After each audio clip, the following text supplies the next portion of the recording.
Right, hello guys. Oxygen here, back at it again with the reset testing on Black Ops 1, as you can see here. So basically, this is what I've been doing for the last 2 weeks, trying to test the stuff on Black Ops 1, the stuff that affects reset, basically. So I'll do a sort of a quick recap on what reset is for people who don't know.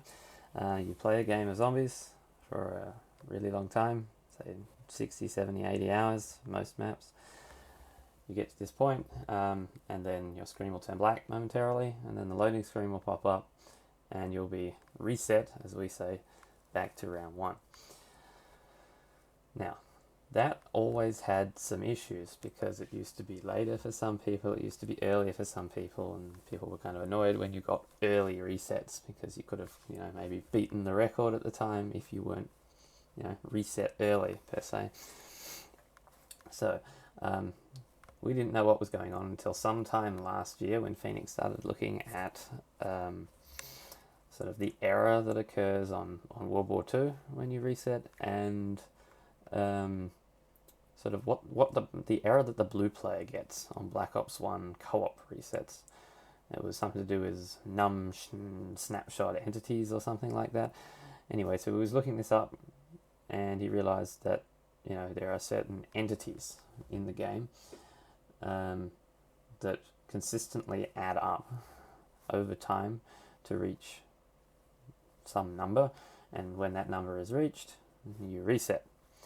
And so Phoenix made a sort of crappy reset tracker, but it functions very well. It looks crappy compared to Magic Benny's anyway. And so you can see actively what entities that are affecting reset are on the map at any given time. Yes, so I might as well explain this little readme thing at the top here. Reset is caused by entities adding up over time. It adds the numbers you see below, so on this graph, 20 times per second, because that's how Call of Duty works. It's the old Quake 3 engine, or whatever the hell it is, and it updates itself 20 times per second until it reaches a number greater than a 32-bit number, which is 2 to the power of 31, which is around about 2.1 billion, which you'd think, it goes up pretty slowly because all these numbers are only around about 400. And it does go up pretty slow. That's why reset times are 70 hours or something. So I'm sure Treyarch never envisioned we would play the game for that long. So it's not really that big of an issue. So moving on from this sort of stuff, there are certain things that you can do in a game that will, let's say, affect every map, or most maps, let's say. So these are what I would say is my global effects. So we'll just go through it. I think that's just the best way to do it. So this first one is essentially about zombies. So every zombie on the map is an entity. So if you have less zombies on the map, there are less entities. That is why, for example, okay, let's go to Call of the Dead here. Call of the Dead's optimal reset time I've worked out to be just under 79 hours. Sorry. Now, the smart people around you will know that Deeds and Ninja 4 years ago, when they played their co-op game, got around about 80.5 hours to reset when they co-op reset it on 102.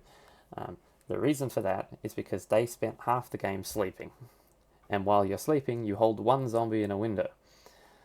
And while there's only one zombie on the map, compared to 24 zombies on the map at all times, like there would be in solo, your reset is shortened, because more zombies on the map means slower reset time. Also, funny things is that zombies count as 1, dogs count as 3, and Novas count as 2, which we'll talk more about that later when we come to Shin and Rhys, Kino 5, and the effect that has. So this is the big one here, and the reason why a few people have reset early, myself included. 61-hour reset on Ascension, for example, having Betties, Claymores, or Spikemores stacked. You're allowed to just buy them, that's fine, it doesn't make a difference. But if you stack them, particularly if you stack them for a very long time, each one of those Betties or Claymores or Spikemores that you've stacked counts as one entity. And that can have a pretty big effect, because if you consider that there are, say, 400 entities on the map and you stack 100 Betties, that's a 25% increase in entities, and therefore a 25% decrease of your reset time. Not something you want to do. You don't want to have, a 50-hour reset here. So don't stack stuff unless you work out to be that it's going to be better in the long run, because you stack them for maybe 2 hours in the low rounds and then you use them and you kill some hordes and then it works out to be faster. Possibly it could be faster in that sense, but just like past round 50 or something, or maybe like 70 or something, don't stack them at all. Get them off, blow them up, get rid of them. That will really hurt your reset time. Before I go on to the next one, what I will stop and talk about is restarting the map, because every time you restart the map, if you just go into the settings, you press escape and you say restart level, that doesn't reset the entities. That's the reason why quite a few other people have had low reset times, myself again included. Back in 2014, my Kino game, 70-hour reset. Why? Because I played to 70 beforehand, I died, and I restarted the level without reloading the map. And that's why I got 70 hours and not 73 hours. Very depressing again. So you don't need to restart the game, but you need to reload the map. That is very important. Okay, so we'll talk about the third thing here. Okay, so this is one I'm not really a fan of, but it's, if you want that extra half an hour, that's what it's going to be. Essentially, the best thing to do on any map with quick revives, so it's excluding Nucked, on round one or, within the first few rounds, you would buy quick revive, down yourself, buy it again, down yourself, and then buy it for the third time. The quick revive machine will then float away like it usually does. And from that point onwards, you will have 3 less entities on the map. It works out to be around about 20 minutes, half an hour, depending on the map, which could definitely be worth it. And you don't need 3 revives, you don't need 4 lives, 2 is definitely adequate.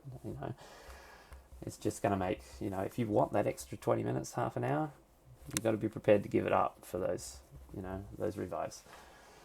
So, Danishka won't be doing this one though. Right, note 4. While on a dog round, counters reduced by 5. That's not really that big of a thing, but it's kind of like, don't waste time on a dog round. It's not that big of a deal, because you wouldn't waste time on a dog round anyway. Dogs, when they die, they die. They don't bleed out and respawn. They die, so eventually the max ammo will just spawn out of nowhere. So that's not really that big of a deal. Probably the 5th one here, I've had quite a few questions about changing like your graphical settings. So obviously you can't do this on console, but on PC you have different settings for anti-aliasing, resolution, frame rate we'll talk about in a bit. I'll talk about that right here. All that sort of stuff. Shadows, there's another one. Turning the fog off. None of it makes a difference, right? You can play at 800 by 600. You can play at 4K. It makes no difference, right? And I think back in the day, like 5 and 5 and Pichisaur said to, was it I8, I think, to play his Ascension game in like standard resolution or something, because you'd get a longer reset time, and it didn't work. So even back then it didn't work. It's not going to work now. Play how you want to play. Don't turn shit down because you think it's going to give you a higher reset time. Okay, so frame rate's an interesting one. To say frame rate makes no difference is untrue, but anyone who's got like a PC from not 2009 is probably not going to have an issue. Consoles obviously have problems, but either way. So essentially, as long as your frame rate doesn't go below Now, I'm not exactly sure about this. 10 definitely makes a difference, but I think it's below 20. There should be no difference. Either way, it doesn't really change anything, because when you go lower than 20 FPS, the game slows down. So we all know this. We've all seen frame lag and how it works. I've played with frame lag. The game slows itself down, so you get a longer reset. But the reality of it is because the game slows down, the reset goes up, the effect is cancelled. So it's not like you get extra time, you know, it's just that everything is slower. You know, compared to real time, everything is slower, so, you know, it cancels itself out. And if any of you have, say, Jaybird's mod, which has a timer in it, if you put the frame rate down low enough, you will see the timer goes much slower, the in-game timer goes much slower than your real time. So you can see that effect. I haven't actually gone in details with that, but nobody's going to play with frame lag anyway, so, you know, except for maybe Tidy. Okay, note 7. Okay, so now this is untrue, but it's mostly true. I should probably put like a caveat here, but it's what I'm saying here is that the difference you have on round 1 when you have reduced graphical contents is the same throughout the game, whatever you do. That's not quite true. There are a few things that change it. For example, I think the Doctor on 5 is slightly less with graphical content, or with reduced graphical content. But it's not really a very big deal. He's on the map for like 20 minutes out of a 70-hour, 60-hour game, whatever, you know. So it's not going to make a huge difference. But most of the time, the fact that it's been reduced, that reduction is constant. It is always a reduction, just so you know. On every map, it's a reduction. On some maps, it's quite a big deal, Shinonuma. And on other maps it's almost nothing, or it is nothing, because we already played with graphical reduced settings, for example on Shang, because of the whole, you know, 23 zombies a horde thing. That's pretty well irrelevant. This was just, there's a whole bunch of stuff here that just makes no difference. So like if you have a third weapon because of mule kick, doesn't make a difference. Okay, so this is an interesting one. I had a few questions about this one as well. Essentially, if you hold a horde and if you are actively killing the zombies, there is a slight reduction in reset time. Now, my theory as to why this is because when you kill zombies, there is a time between where the zombies have died and then the times when they respawn, commonly known as the spawn delay in Black Ops 1. It allows you to run some strats. Now, that's around about 2 seconds, but the problem with that is that the corpses on the ground, which we'll talk more about corpses later, they count as entities too, and they don't disappear instantly. So you kill a horde, there'll be 24 zombie corpses on the ground. Now, I think there is a small delay between where the corpses disappear and where the new zombies spawn in. And that's giving you a very small sort of amount of time where the entities are reduced. And over time, it actually adds up to be something somewhat significant. And obviously this depends on the map. So, you know, if it's a map like Ascension, for example, Ascension's a bad idea. We'll use Nuct. That's an extreme case. So essentially, you spend more time on Nuct hitting the box than you do killing them, and so this effect is much lower than if you have something like Kino, where the zombies are always dying. So you have that small delay every time, and it adds up to a little bit. Okay, so note 10. I haven't really made much of a reference to this in my optimal reset calculations, because I would have thought it would be very, very low.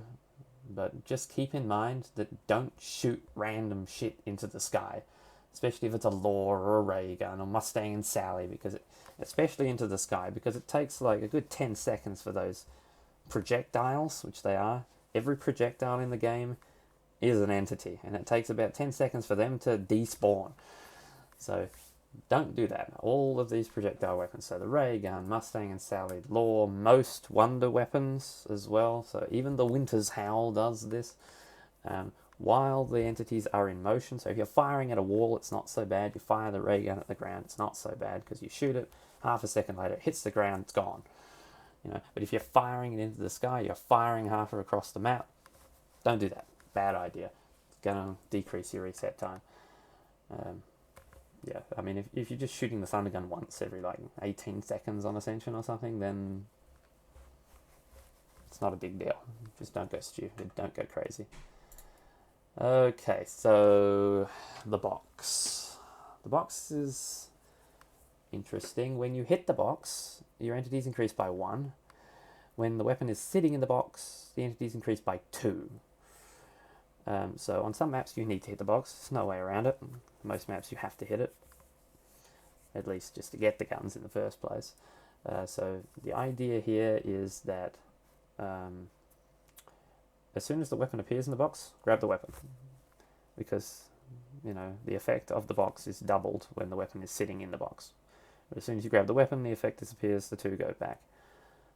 What was actually interesting though is when the box moves, it reduces by 1. So I don't think you could actually use that effectively in any situation, but it's kind of interesting. So that was note 12. Somebody asked about dual weapons, like dual CZs. Makes no difference. Traps. Okay, now traps increase entities only while they're on. Each trap basically is different. Even the ones on Varrocked, they're different. We'll talk about the specifics of that later. If you have multiple traps on, they stack, so it's even worse. So the effect of, say, running triple trap on Rhys will reduce your reset time by a significant amount. I did some rough calculations the other day, and if you run triple trap the entire game, I think you'll get 40 minutes less reset time. If you actually manage to run like the amplify strat to reset, you probably gain hours from it compared to running KJ, but the point is still the same. You'd lose reset time from it. But most of the time, this is actually a really important thing, most of the time strategy trumps reset. Because you think about a 1 second per horde increase or decrease, let's say, that's like 4%. If we're talking about a 25 second per horde strat here, we go down to 24, it's about a 4% increase here. To have a 4% increase in reset time, we're looking at about 16 entities, and that's a lot of entities, so strategy is still definitely more important than this stuff. This is more of a thing to do if you weren't already going to do something, but there's no reason not to do it. But if there is a reason not to do it because it's going to hinder your strategy, don't do it. There's a few cases where that might not be true, but don't do it. So strategy will give you more time than extra reset will, most of the time. Okay, so this is an interesting one, and probably a debate on some maps about whether it's actually going to be useful or not. Definitely on Varrocked it will be useful. So basically, if you play offline, it takes the mule kick machine off the map on every map except for Moon. That reduces your entities by 2, so it's effectively the same as getting rid of Quick Revive. Well, Quick Revive was 3, but you get the idea. On some maps, Rhys, I think, would be a good case for this. You need mule kick. You actually need it even more than what you think you need it right now. We'll go into that later. But on other maps, I don't know, Varrocked would be probably a good example. You could get rid of the machine, doesn't make a difference, and you've just given yourself 20 minutes more reset time. On other maps, 5, probably debatable. Shang, probably debatable, Shino, it's probably debatable. Kino, it's debatable, but whether or not that's going to make more of a difference to you, you'll have to look at that yourself. Okay, so let's talk about the corpses. So I had a little table here about corpses. So there's a setting. I don't think this is a setting on console. I don't know what console is defaulted to.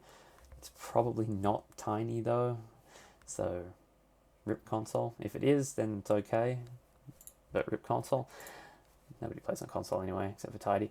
So there's a setting which is called number of corpses. You have 4 options: tiny, small, medium, and large. So each of the corpses that are on the ground is an entity. When you have large, you have 16. Medium, you have, well, this is a maximum obviously, but once you get past round 1, it'll be at the maximum all the time. So 16, 10, 5, and 3.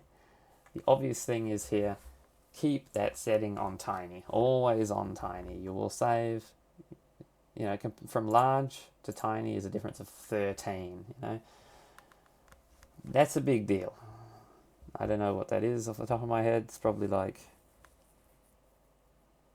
I don't know. It could be hours, not minutes. Let me put it that way. So definitely keep that on tiny. Can't say it enough. Keep it on tiny. Okay. Getting monkeys makes no difference. They're monkeys out of the box. Death Machine doesn't do anything. Fire sales add 3. Okay, yeah, that makes sense. I mean, if you don't need a fire sale, don't pick it up. That would probably be my advice, because every time a box spawns in, it adds an entity. That's just the reality of it. Something I haven't written down here that's also true. Drops are entities. So if you have a drop and it doesn't matter when you're going to grab it, let's say at double points, pick up the drop as soon as you can, because it's an entity.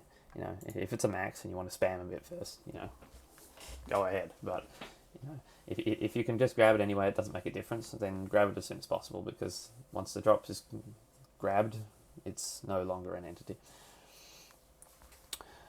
Right.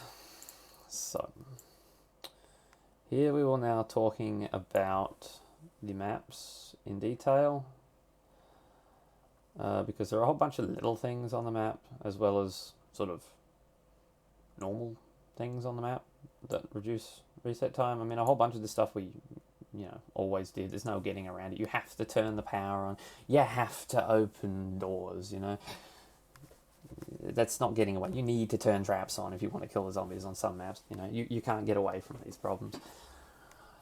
But that's how it is. A small thing about doors, because I didn't mention this in here either. The only doors that affect reset times, that's actually not quite true. There is one on Shang. We'll talk about that later. That affect reset time are debris. So it'll say, hold F to clear debris. And then, the whole chair on Nuct, will start shaking and it will move up, and then it'll go and it will disappear. If it's like just a normal door, so any of the doors on Kino, for example, make no difference, because the door's just open. The door is still there. That's the way I think about it, at least. Nothing disappears. It's still there. The help door on Nuct, for example, it just opens. The door's still there. It just slides into the wall. Nothing has disappeared. So they're the only ones that will make a difference to your reset time, and it will be a negative effect. So it increases your reset time by opening these doors. Okay, so Nuct, talk about the graphical. Reduce graphical content setting, reduces it by 1. Like you cared about reset on Nuct anyway, but if you want the extra, hour from it, go right ahead and reduce graphical content. Opening up the 2 doors, so this will be the door near the bar and the door in spawn, like the one above spawn, the staircase doors basically. They will reduce entities by about 4, so 2 each, I would presume.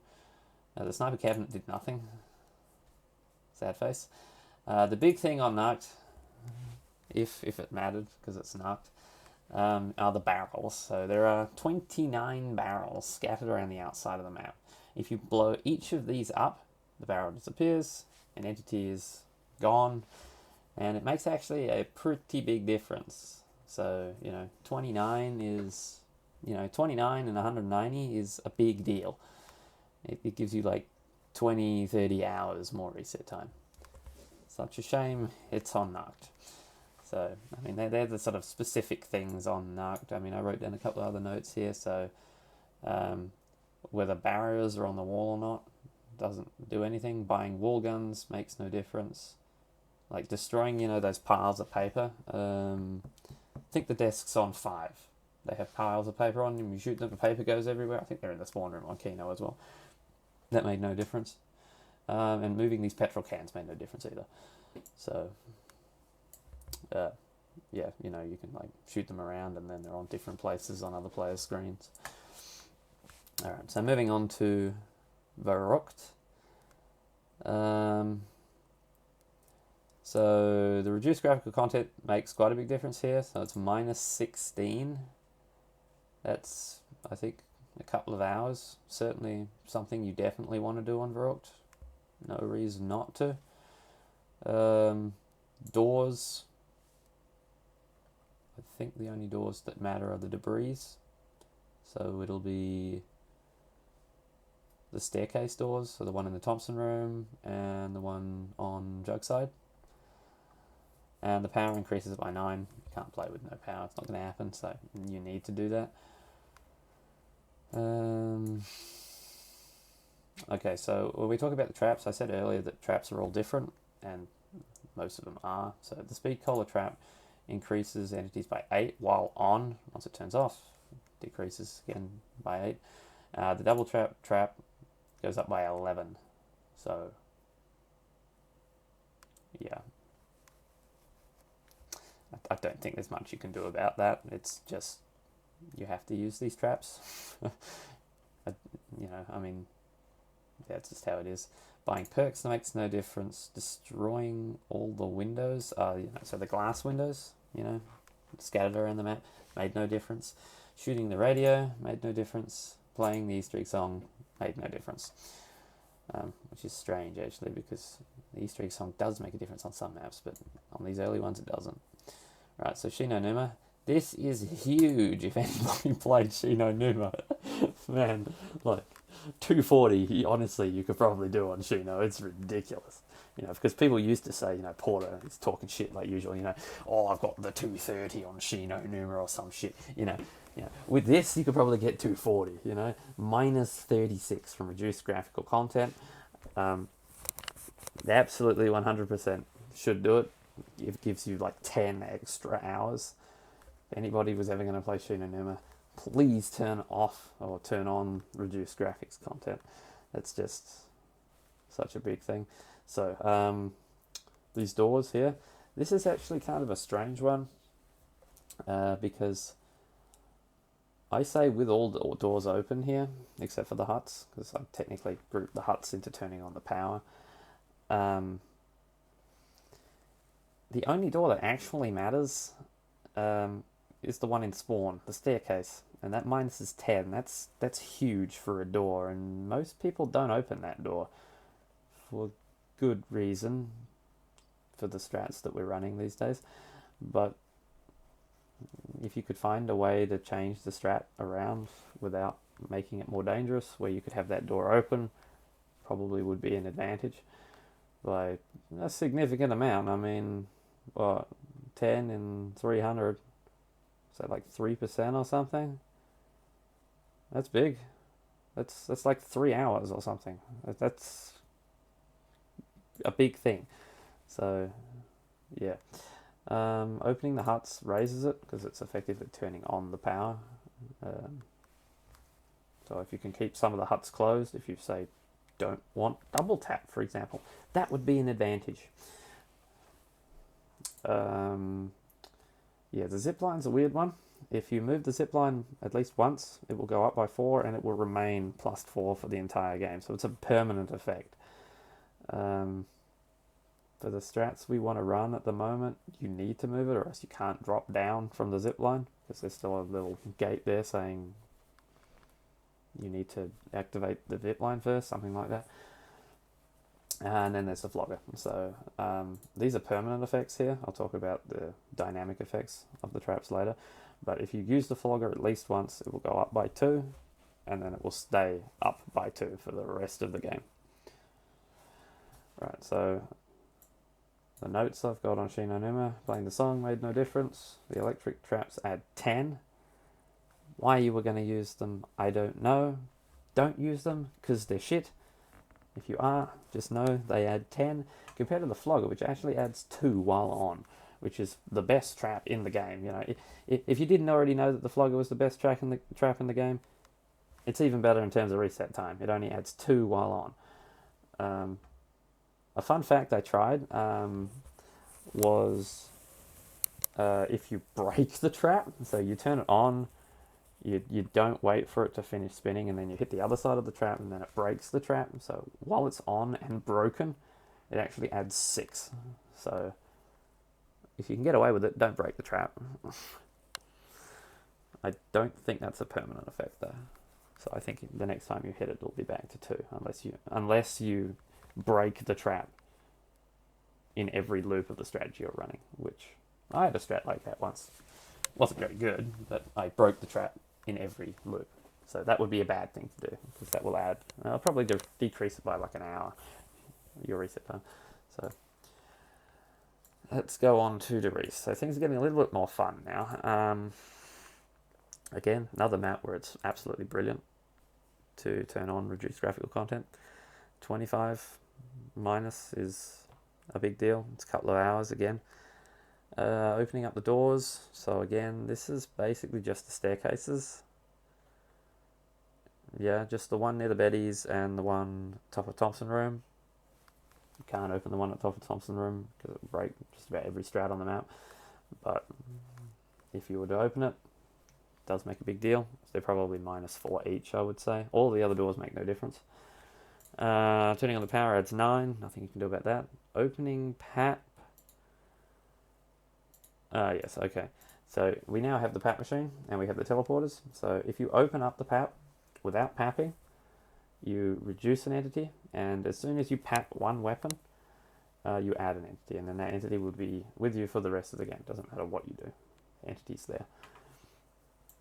Okay, so let's have a look at my Rhys notes. Okay, so I'll explain this first one. On the Rhys, there are 2 different sets of pack camos. Well, 3 technically, I suppose. We're going to talk about the golden waff. So we have the normal pap camo, so on all the normal box guns. We have the golden waff, of course. And then we have, there's a special pap camo for all the like old guns, so like World War II guns, let's say. So the Thompson, the MP40, the FG, double barrel, the trench gun, all of those guns, I think.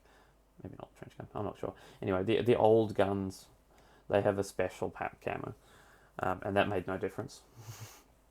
After explaining all of that, the song made no difference, teleporting made no difference, doing the fly trap Easter egg made no difference, pressing the brick in the Thompson room, pointed out by Porter, that made no difference. Right, so okay, so we'll talk about this now. So dogs,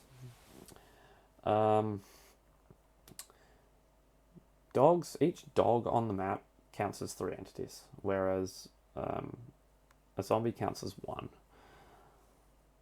So the best thing you can do on the Rhys is to kill dogs as soon as they spawn, because if you can kill that dog and make it respawn as a zombie, you've reduced 2 entities. And if you did that all game, it could add up to a significant amount, half an hour, if you are proactively killing dogs rather than just running around with the dogs chasing you all the time. So it's definitely a good idea to kill dogs. It's not only fun, it's not only because you want to make some sort of doge charge, it helps you reset time. Collecting 25 points from the machines doesn't do anything. The traps, okay, so the normal 2 traps, so we're talking about the trench gun trap and the Thompson trap, they add 7 while on, and the power trap adds 14. So yeah, as I said earlier, the power trap, running triple trap is going to hurt your reset time. The power trap really hurts your reset time if you use it a lot. If you can run it by making it significantly faster, by all means go and do it. Strategy trumps reset time, but just something to keep in mind. The power trap really uses quite a lot while on, and the other 2 traps are pretty standard. 7. You know, I mean, you have them on most of the game. I mean, a loop onto Rhys is like 70 seconds, something like that, standard KJ. You have the 2 traps on, they're 25 seconds each, so it's 50 and 70, so that's 5. You know, it's 7, but it's only on for 5/7 of the time. Okay, Kino. Okay, reduce graphical content -4, so nothing to go home to your mother about. It's not a very big effect. Why not do it? It'll give you like 40 minutes or something. No reason not to do it. That's nothing special. So there are no doors on Kino that make a difference. Open them up, keep them closed, makes no difference. Who cares? Power. Now power is an interesting one because on every other map, turning on the power increases your entities. Due to novas, I'm pretty sure, power actually reduces your entities by a lot. I think because there's 2 on the stage and 6 nova spawns in the theater, something like that. I mean, 36. That sounds like it's divisible by 8.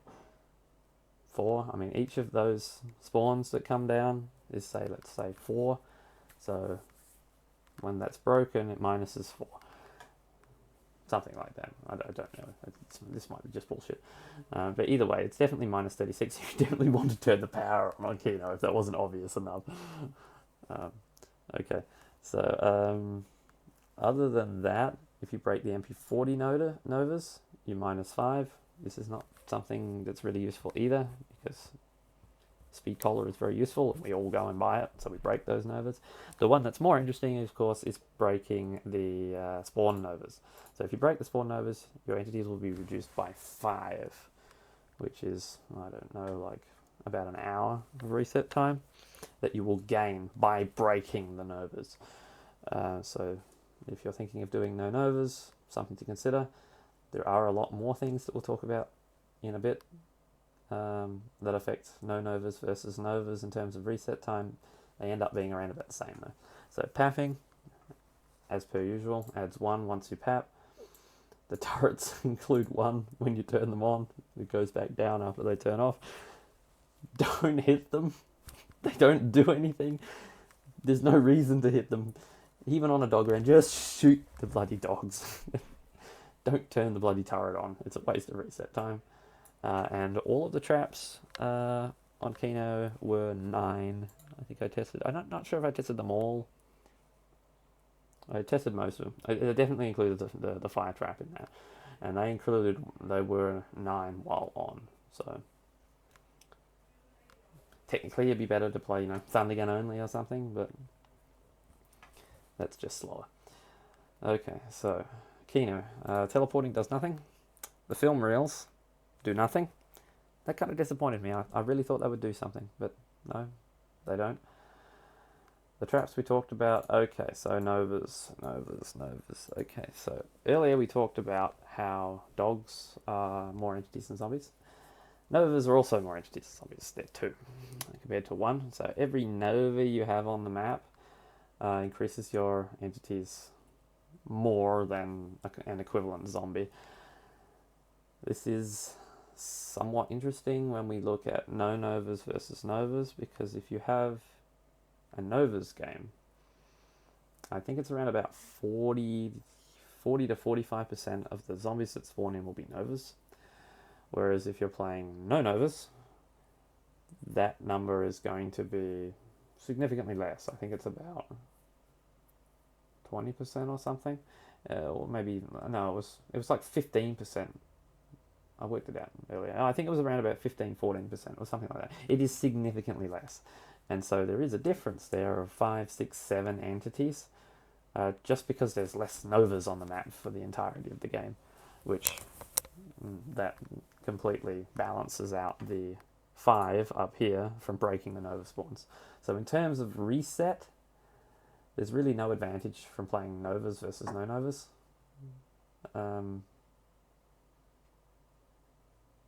If I had to say anything, I would say it would be in advantage of the person playing with no novas. And I say that because the novas you have on the map, that may not be possibly true if you're playing the way Tube was, because then you get extra novas spawning in the MP40 room. But there is one other thing that we have to keep in mind. In no novas, you never pap, and you have one entity from papping. As soon as you pap, you have one entity added to the map, and that you don't have, when you run no novas. So, there might be a very, very, very small advantage. We're talking 10 to 15 minutes, max 20 minutes, by playing no novas versus novas. Alright, okay, so 5 is a very interesting one, because when Phoenix and I were both starting our testing out, most of the maps fit, right? So we went on round 1, right? We got one zombie left at the end of the round. We did the timing thing, because that's how we did it originally. And we worked out that, this is around about where it should be, So Varukta was like 80 hours, Ascension was like 65 hours, Kino was like 74 hours or something. And then we got to 5, and 5 was like 50 hours, and we were thinking, well, why is 5 50 hours? That doesn't make sense. So, answers will be coming. So, reduced graphical content, minus is 1. Why not do it? I mean, it's one entity less. Not really important though. It might even be better not to do it, so you can play the low rounds faster. I'm not sure. You're probably only going to gain like 15 minutes or something from turning this off. You might be able to play like 10 minutes faster in the low rounds by having crawlers. I'm not sure. It's just something you guys can work out. I don't play 5. Opening all of the doors. So this is actually most of the doors on 5, because they're all barriers. Even the doors in the first room, those doors fall over, and then after about a minute they disappear. They count too.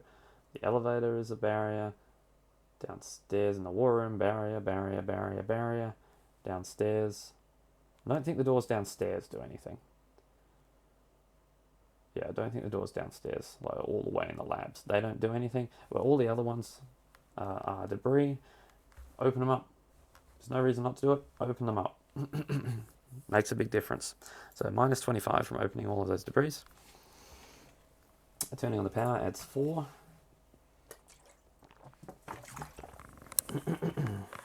Yes, now this is interesting. Most of you guys do this anyway, because it's faster. But if you activate the PAP, while the PAP is open, you'll have 9 more entities. However, if you go into PAP using a bonfire sail, that doesn't add 9. And so it's much better to PAP your stuff by not activating the PAP manually, and by using a bonfire sail. Will probably save you a couple of minutes, maybe, I don't know, maybe a minute or something at the end of the game. Yeah, every little bit counts, but that's how it is. Okay, so now this is the big one here. So as you can see, this is minus 180. So what was Narc? Narc is 190. So you can kind of imagine how big a deal this is. And this is the reason why right at the start of the game, me and Phoenix were getting like 50-hour resets. Because originally, if you just stood on the table on 5, you would get a 50-hour reset. That's what would happen. If you got round 1, you glitched up onto the table, you'd reset in 50 hours. Because that's what happens. So basically, on 5, the windows on 5, so I'm talking about the windows where the zombies spawn out of, all of those windows contain, all of them but 2, contain 6 entities. So you look at the window, you have glass windows. You can smash the glass. Each shard of glass that you smash is an entity. So that includes all of the windows in the top floor, all of the windows in the bottom floor, in the war room. So there's 2 glass windows there's 4 up on the railings, and then there's 2 down at the bottom. And then there's all of those windows with the glass in the labs as well. As soon as you can, smash the windows. Doesn't matter if zombies are coming to them or not. Smash the windows. It's the best thing you can do. Do it straight away. Okay. The walls that the zombies break, where they can come out, are also entities. You want to get the zombies, just because you can't break those ones, only the zombies can. The zombies, you want to get zombies to break those walls as fast as possible. They're 6 entities too. Each window is 6 entities. Okay, in the war room, on the jug side, there are windows with sort of, I don't know, metal panels, I suppose you'd call them. They're like venting panels, you say. They're entities too. You want the zombies to get rid of them, because you can't do that either. Yeah, so once you've done all of that, there should be about 30 windows. There are 2 windows on 5 where this is not applicable, and they're the 2 inside the bottom floor elevator. There's one on the top floor, there's one on the bottom floor. Those ones already have normal boards on them. You can't do anything with them. So once you've done all of that, you will have minus... Oh, there's 2 in the pat room as well. Don't forget them. Once you've done all of them, you'll have minus 180, and that brings it up to the normal reset time of like 65 hours, which we're used to. It actually goes up a bit higher than that, because I think Playfan forgot to smash the windows in PAP. Or he didn't know, but let me put it that way. It's a big deal, you know. To say that, you know, 216 is the highest round can never be done is way out of whack. You get 220 reasonably easily if you're like a really good 5 player. I'm not. I couldn't do it. I don't claim to be able to do that. Alright, so let's go on to my notes about 5. I just explained the glass doors. The bottom elevator increases entities by 1 in motion. Not a big deal. You're not going to go on that elevator very often. But don't use the elevator if you don't have to. Teleport, because that does nothing. Killing the pig, unfortunately, does nothing. I know. I was really hoping it would increase reset, but it doesn't do anything. Sad face. Okay, so this is something that you definitely want to do. Picking up the trap parts. You were going to do this anyway, but do it proactively. Do it as soon as you can. You know, so pick up the parts, put them in the machine. Each time you do that, will reduce it by 1. Picking up the part reduces by 1. Putting it in the machine reduces it by 1. Then the same with the other part. Then you've got 4 less in total. 4 less entities is a good thing. Bonfire sale has no effect. Well, yeah, I suppose. The doctor adds 11, so kill him as soon as you can, I suppose. It's not like you weren't going to anyway. Traps add 9 when active. There's no other way to kill the zombies. We already used the traps pretty efficiently, so that's not really a thing, I suppose. There's just no way of getting around that. You have to take those entities. Okay, Ascension. Reduce graphical content, definitely on Ascension. 100% want to do it, minus 15. Should be able to beat Nuka now. Somebody, not me, but somebody. All the doors on Ascension do nothing. None of them are debris. They're all doors. Just the same as Kino. Makes no difference. Turning on the power adds 5. You have to turn the power on. Give me a second. Okay.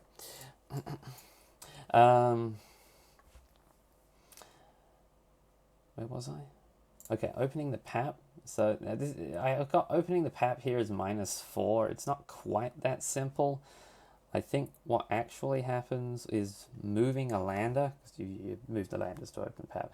I think moving a lander made it go up by 1. Then you move the second one, it goes up by 1 again, so it's 2. Then you do the last one, then it's 3. Then you hit the button, and it goes down by 7. But the overall effect of that is minus 4.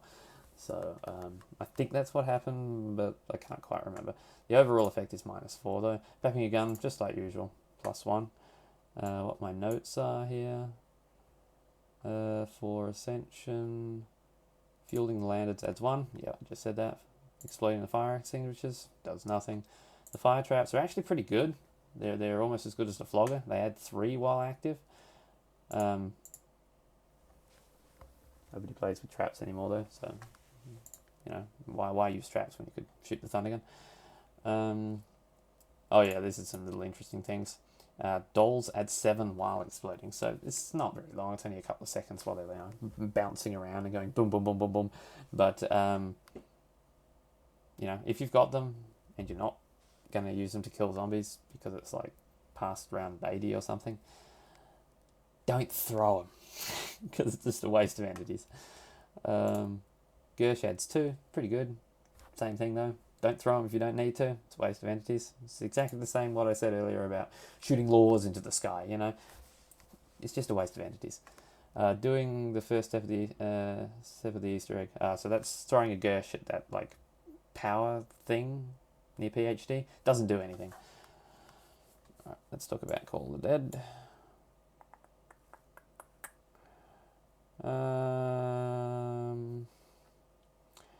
Reduced graphical content is -5. It's not that big of a deal, -5. I'm going to be honest with you, it's probably not worth it on Call of the Dead. Because of the way that you actually kill zombies. You know, you shoot them with the ray gun, you shoot them with the scavenger. There is a good reason not to turn that on. To keep, you know, full graphic content, let's say. Have the, you know, the blood everywhere and everything. I think there is a good argument for that. But, you know, if you really want it off, it's there for you, -5. With all of the doors open, it's -19. Pretty big effect from that. I think there are quite a few debris on Call of the Dead. Power adds 8. You need to turn the power on. It's as simple as that. So what have we got? Adding 1 while we're on the zip line. That's only while you're on the zip line. Once you get off of it, doesn't make a difference. Pat machine movements might add 1. I'm not exactly sure about that. Call of Dead's reasonably difficult to test because the entities are not very stable. They go up and down quite a bit. So going down the ice slide made no difference. Being frozen made no difference. Being flung made no difference. Making George angry made no difference. Picking up the Easter egg, not the Easter egg, waff. Picking up the waff from killing George made no difference. Killing George made no difference. Doing the Easter egg adds 7. So very good idea is you need to do the Easter egg, right? Because the Easter egg will save you 6 hours or something, you know. It's a huge deal to do the Easter egg. But don't do it on round 10 with the last step ready to hit the fucking the fuse. Don't do that. Do the Easter egg. You can do this pretty easily. Do the Easter egg on like round 80, like 50 something hours into the game. Because as soon as you get to that last step, you're already up to about adding 7. And you don't want to be playing with +7 throughout the entire game. You only want to play with +7 through the last part of the game. Because you need to do the Easter egg. It's such a huge advantage. But, you know, why waste more time than you have to? So that would be my advice there. Having zombies electrocuted makes no difference. Making humans with the VR11 makes no difference. Having zombies that sprint really fast from George make no difference. Sinking George with the VR11 makes no difference. Hitting the radios make no difference. I'm pretty sure the fog rolling in adds 1. Nothing you can do about that anyway. And playing the Easter egg song actually reduces it by 4. So this is the first map where playing the song actually does something. So on round 1 or as soon as you can, hit those stones and play the song. It's a good song anyway. Right, Shangri-La. Okay, so reduced graphical content here I've excluded because if you're not playing with reduced graphical content, you're an idiot. Simple as that. Who wants less than 24 zombies a horde? So that's why it's not even a thing here. Right, so I won't talk about why this ore is here just yet. So opening up the doors, quite a big effect. Or there are quite a few debris. Open them up for extra reset time. There is one other door which makes a difference that's not a debris. I think it's the stone doors between, what is it, AK and MPL. That actually minuses it by 1. I have no idea why, but it minuses it by 1. It's the only door in the game that's not a debris that actually does that. So, power adds 11. Again, there's nothing you can do about that. You need to turn the power on. Right, so we'll talk about this ore stuff here, I suppose. Where is Shang here? Yeah, so basically I'll just read this out. Note 1. Where you are on the map adds 8. The MPL room, the spawn room, and up until the edge of that swamp where you walk really slowly in, where the moving doors are in, you all have, in those 3 rooms, or up to that point I should say, you have 8 more entities. Don't ask me why. When you're on the underground of the map, so M16, AK, power, near the waterfall, all that sort of stuff, all of that is reduced by 8. I don't know why, but that's just how it is. One interesting fact is that if you have the door, say to MPL, if you have the door between spawn and MPL closed in the MPL room, it will still be -8. And if you open that door, it will then go back up to 8, and it will be 8 in the MPL room. If you wanted to do some strat in the MPL room, I can't imagine why. This is not 2012. Right, okay, so opening PAP does nothing. Playing the song, just like on Call of Dead, reduces it by 3. Definitely want to play the song. Don't use geysers if you don't have to, because while they're active, it adds 5. The don't press F thing on the waterfall doesn't do anything. You definitely want to ride the minecart at least once in the game, because as soon as you ride the minecart, it will reduce the entities overall by 1. Taking the water slide doesn't do anything. Killing the monkeys in the spawn room makes no difference. Hitting the gong doesn't do anything. Making babies makes no difference. Kipo. Which actually kind of surprised me, because when I first worked out about the claymores, I thought, oh my god, Shang, there'd be such a huge difference on Shang from regrows, and then I tested it and I was like, these regrows don't do anything. So that was kind of depressing, because I thought it'd be the same sort of stuff with G-spawn, but no, it doesn't. How many regrows you have affects G-spawn, but it doesn't affect reset. So monkeys. So the monkeys that spawn in that try and steal your drops are 1 entity. They're just like a normal zombie. Shriekers are just like a normal zombie too, and fire zombies, so the napalm zombies, they're 2. So blow them up as soon as you can, I suppose, or kill them, I suppose. That's that. Moon. So reduce graphical content -2. I don't see a reason not to do it. Take the -2. All doors open. -1. No idea why that is. Couldn't tell you. Because all the doors, it might actually be 0. Moon's another one of those maps where it kind of fluctuates a lot. I may have put 0 in later when I start actually doing this properly, because this was the testing stuff, and then I fixed it up down there to make it easier for me to calculate optimal reset times. Power is +8. You've got to turn the power on. There's nothing you can do about that. The Moon has a whole bunch of shit in it. As you can see, I've got 23 notes. I don't think it's 23. I think there's slightly less. I think I've skipped a couple here. There's no 19 here, for example. Okay, so the big one here is that while you are wearing the PES, no, you don't have to wear it. You just have to pick it up. You have 11 less entities. So having the PES instead of the hacker is a big thing. How useful that is, because of how useful the hacker is, probably not very useful. Maybe it might be useful on, say, insta-kill rounds. Don't know about that, though. But it is a big thing. If you want to play with the PES, then by all means go and do it. But every time you go into the labs, you have issues anyway. So okay, so the astronaut is only 1 entity. It's the same as a normal zombie, which is kind of nice. The teleporting shits count as 2 entities. They're just like normal Nova crawlers. They're 2, not 1. So double a normal zombie. They only spawn in the labs. So my advice would be don't go in the labs if you don't have to. I think every time they teleport as well, it adds entities as well. So just keep the hell away from those things. They're awful, if they weren't awful enough already. Okay, so opening the biodome adds an entity for quite a lot of the time. So the reason for this is because of the drops that spawn mid-round. So while there's a drop, there's an extra entity. We already talked about that before. But drops spawn reasonably regularly, and they last a reasonably long time. And so if you wanted to keep that closed until you really need to trade or really need to dome, yeah, all credit to you. There'll be an extra couple of minutes in there for you.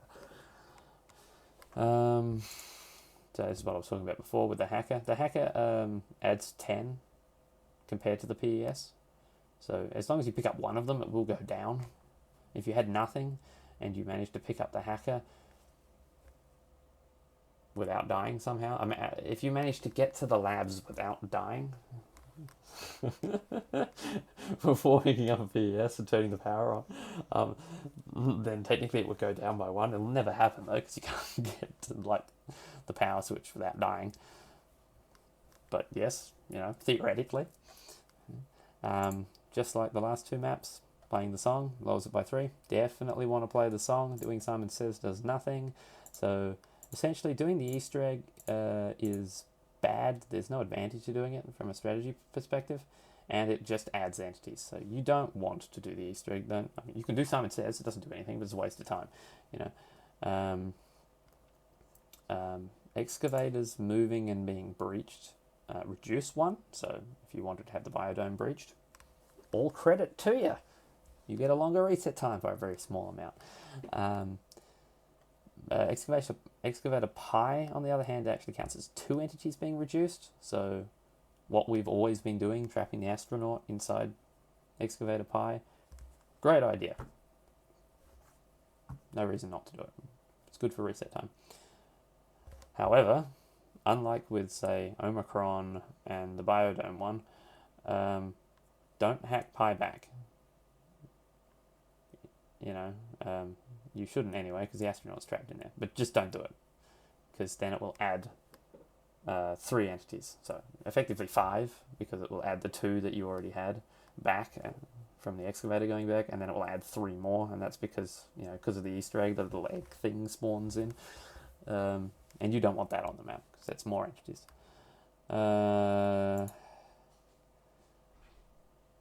Yeah, moving the egg, it's irrelevant because we're not going to do the Easter egg anyway. That was when I thought maybe doing the Easter egg might lower it. It doesn't. So picking up the wire lowers it by 1. Definitely want to pick that up. The wave gun doesn't seem to do anything.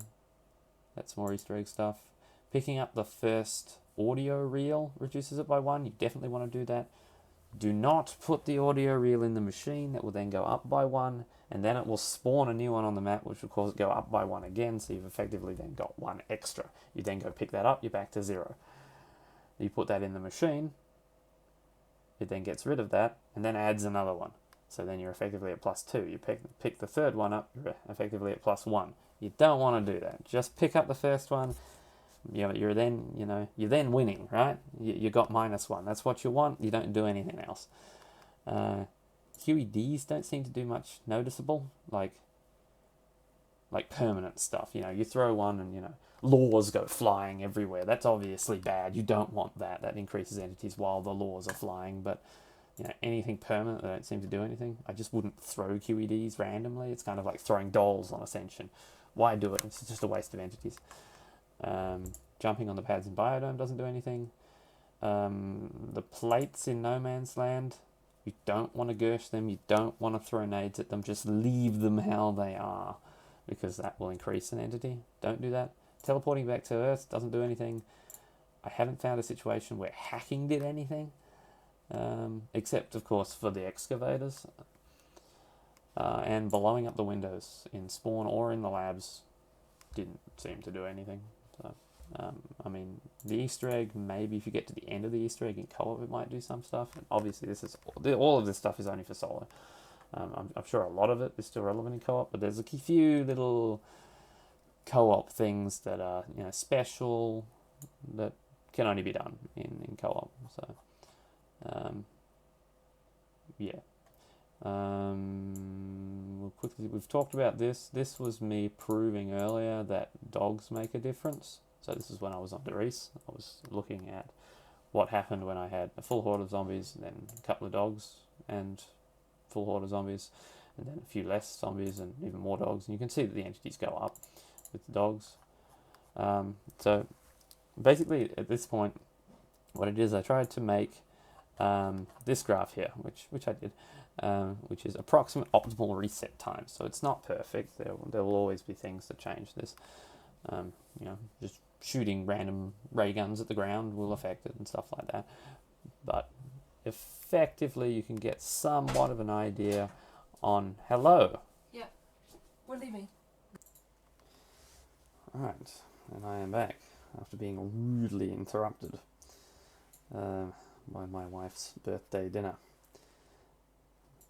So I believe I was somewhere along the lines of talking about this graph here, the approximate optimal reset times. So basically, what I did is I took all the numbers I got from up here. So these were the actual numbers I tested with, and then I put them into really nice colourful graphs here, where I lined them all up and tried to find what is the best sort of reset time you can get within reason. So there are a whole bunch of things. What I did was look at sort of your base reset time, so what you have at round 1, regardless of what happens. That this is just the map, there's nothing you can do about that. And then a whole bunch of different factors, so mostly the global ones. So we're looking at reduced graphic content, corpses, they'll always be the same as long as you keep them on tiny, the doors, the power, the PAP, the zombies can change on some maps, as I've said here. Killing the zombies, again, that can change a little bit too, depending on how fast you kill the zombies. Knocked, you don't kill zombies very fast. Most of the time you spend trading. The effect of quick revive, the effect of mule kick, whether or not you want to get rid of mule kick, again, debatable on some maps. The effect of traps, obviously a big deal on trap maps. Effects of the box, not really a big deal, but can make a difference. And then extras, so these are all the weird things that, the map dependent stuff, basically, which is exactly what I said here, map dependent. Okay, so basically I've gone through here, and I mean most of the stuff is the same. So I'll do Nuct as an example here. So you've got your base entities, 188, reduce graphic content, you -1, so no reason not to do it. Add the corpses, you minus the doors, there obviously is no power, there obviously is no PAP, you add the zombies, 24 of them. Killing the zombies, it's probably around about -1, you don't kill them very quickly. You've got quick revive, it's not on the map. Mule kick, you're going to apparently put a note here, you need mule kick for better box luck. I mean, that's what Nuct's about. It's not about reset, it's about the box luck, so you need mule kick for that. There are no traps, the box adds 1, and then obviously there's the massive effect from the barrels that we discussed earlier, and after all of that you get 181. So you take the 181 value and you go all the way up to the top here, you shove it in here, and from the formula that we talked about right at the start of the video about how this number needs to be times by added so many times together until it reaches 2.1 billion, and apparently on Nuct that will take around about 165 hours. So it was never going to happen on Nuct anyway. Do 100 hours Thompson only. I dare you, lol. Yeah, do it. Do it. Do it. I'd like to see someone do it. That'd be hilarious. Alright, so what I think I'll do is I'm just going to briefly go over this, looking at my decisions. I mean, most of this stuff is pretty cut and dry. It's, reduce graphic content. It's -16, you can't really talk about it. But some of the stuff you can. And then we'll go up to the top and we'll talk about, how beatable these records probably are or not. So I've got a note here. Wherever these notes are is probably where so the traps are going to be on most of the time. So I think the traps on Rooked, I think there were 9 and 11, something like that. And they're on a lot, they are on for most of the time. So I've put an average of 8 here, because say a loop is 60 seconds or something, and then the traps will be on for 50 of those 60 seconds. So you can look at it that way. Shino Numa 295, so it's pretty low actually. Opening all the huts counts as power here. I've just made that clear. The same thing with the traps, obviously. The traps are only on about half the time. The flogger's only on about half the time. Flogger's a great trap anyway. We've already talked about that stuff there. So to Rhys, again, pretty normal stuff. Opening pap, we talked about that earlier. The zombies, we talked about the dogs. Killing the dogs proactively is going to help your reset time. Your kick's going to be needed on Rhys. And I talked, I've written a note here that running triple trap obviously will increase your entities a little bit as well, which we talked about that earlier. Kino is around about 390. I've decided to take Mule Kick off the map in this one. We've already talked about how the Novas affect the entities a bit higher because, well, the Novas are 2 and zombies are only 1 entity. And the traps, I've also put a note here that this traps number will be significantly higher if we're running triple trap because it's, it's 1 extra trap per loot. It is quite significant. Of course, the strategic advantage is much more than that though. So 5. As long as you keep out of the labs, you won't have any Novas. Why you were going to go to the labs, I don't know. But an extra reason not to go to the labs. Maybe you were thinking about doing an insta-kill round strategy in the labs or something. Don't. Novas are bad. We've already talked about the trap parts. We've talked about the smashing windows. I have Ascension, 419. They're all reasonably similar. They're about between 380 and 420. 420. Woo. Ascension.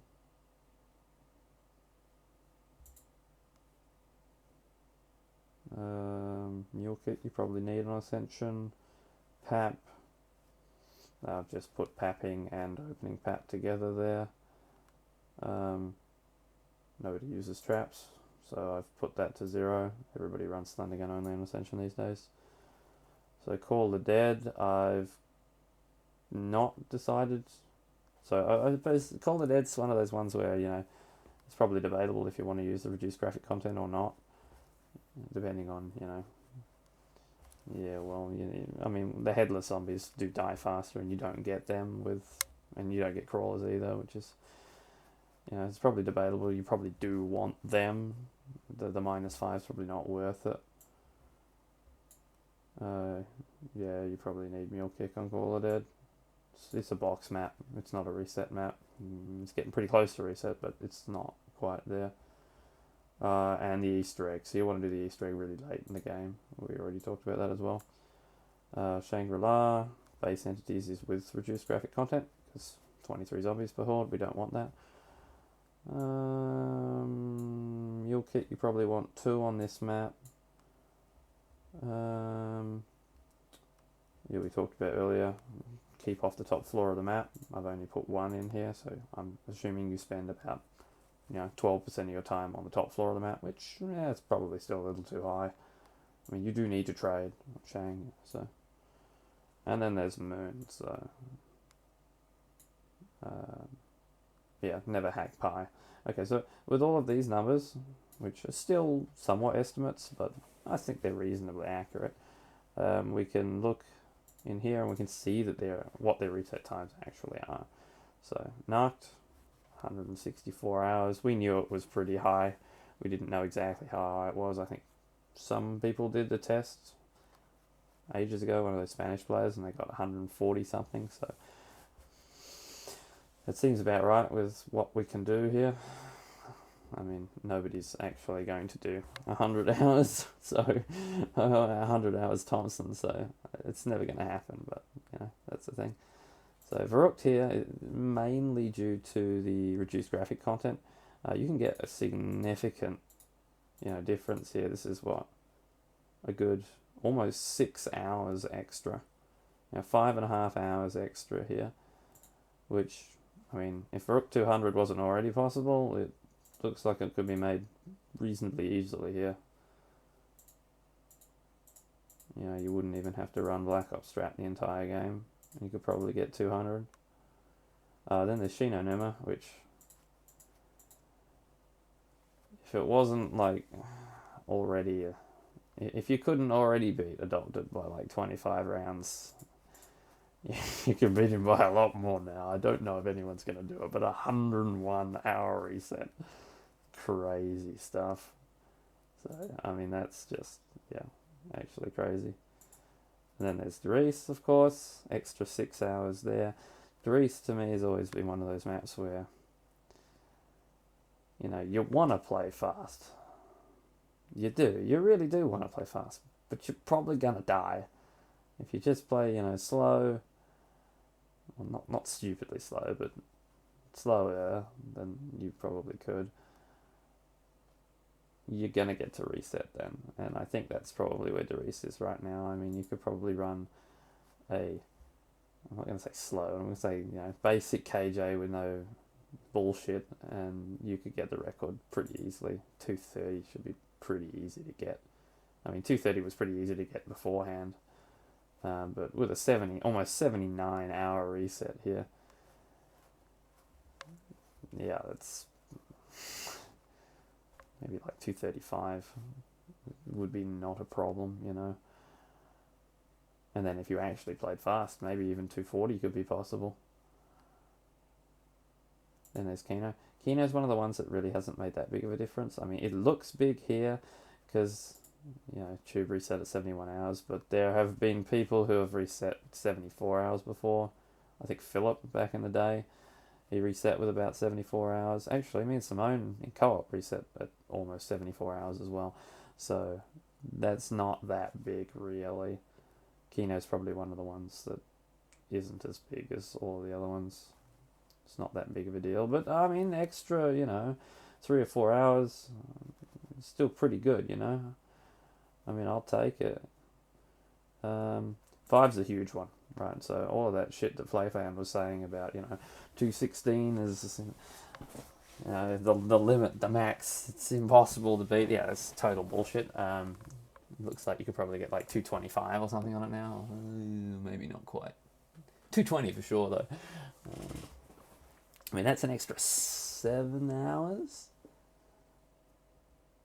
No, it's more like 6 and a bit. But even so, you know, 6 and a bit, that's at least like 5 or 6 rounds. So, you know, 222, 223, just running what Playfan did. So,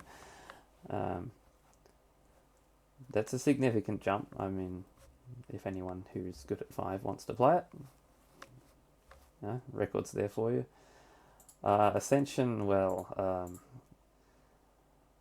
if Ascension wasn't open beforehand, because like Nuka died 6 hours before reset, it might well only be open for Nuka though, because I don't think anyone else really plays that as fast.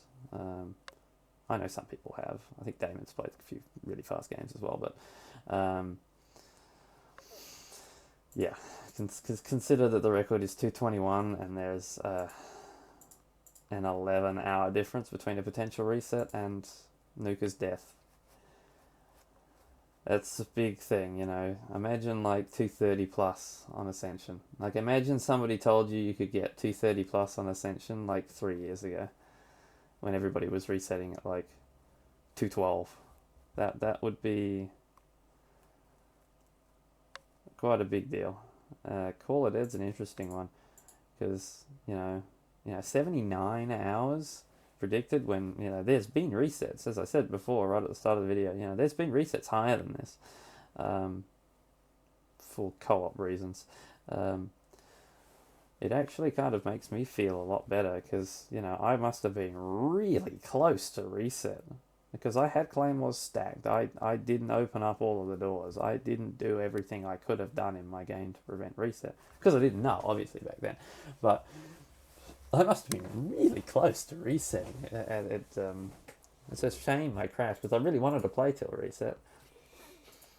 But, you know, it kind of means that you actually have to play fast than me, not just prevent the error longer than me to get the record on that, which is not difficult at all. You can play it easily, like 10 hours faster than but yeah, no, just you know, playing like just doing, you know, AK only or flopping only or flaking till, you know, 75 or something. That's not going to get you the record because it's not about the box at this stage. You know, there's a little bit more you could get pushed out of just, you know, not trading. But I think the majority now on Call of the Dead is if you want the record, you've got to play faster. Yeah, and which is not hard. I didn't hit the box particularly quickly. I think you could save huge amounts of time and use the VR11 a bit quicker as well. Shang is another one of those that they're kind of like Kino. It's not that big of a deal. On both maps, really, the main thing is because on Kino there wasn't that big of a difference between the reduced graphical content on or off, and on Shangri-La you always have that off. You know, well, on. You know what I mean?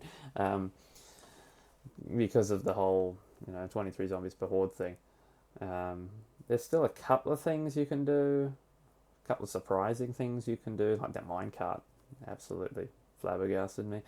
I mean, 3 hours is nice, but it's probably not quite the 200. It's probably like a, you know, if Phoenix was to play this again, playing the exact same way he played last time, you're probably only looking at, you know, 196 or something, maybe 197. I'm not quite sure how long the rounds are in the high, you know, in the 190s on Shang. I would presume they're around about an hour though.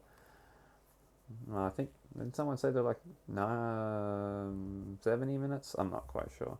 But either way, you're not looking at 200, but you could definitely push it up a few rounds.